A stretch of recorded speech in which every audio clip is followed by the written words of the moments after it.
রাতের অন্ধকারে তালা ভেঙে মন্দিরে দুঃসাহসিক চুরির ঘটনায় চাঞ্চল্য ছড়ালো নদিয়ার শান্তিপুর থানার অন্তর্গত 21 নম্বর ওয়ার্ডে। এবং শান্তিপুর পৌরসভার 21 নম্বর ওয়ার্ডের এই যে হরিপুরের যে জায়গা, সেখানেই কিন্তু এই চুরির ঘটনা ঘটেছে ঘোষ মার্কেটে। সেখানে প্রায় 10 থেকে 12 ভরি রূপোর গহনা এবং সোনার গহনা চুরি গেছে, এমনটাই দাবি বাজার কর্তৃপক্ষের। যদিও এই ঘটনায় অভিযোগ উঠে আসছে বা যাদের বিরুদ্ধে অভিযোগ তুলছেন এই বাজার কমিটি, তারা হলেন এই বাজারেরই যারা নাইট গার্ড তিনজন, তাদের বিরুদ্ধে অভিযোগ তোলা হয়েছে।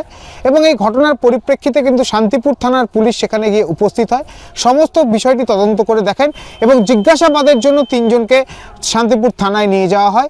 তবে এলাকার এই বাজার কমিটির পক্ষ থেকে রীতিমতো শান্তিপুর থানায় একটি লিখিত অভিযোগ দায়ের করারও কথা তারা জানিয়েছেন।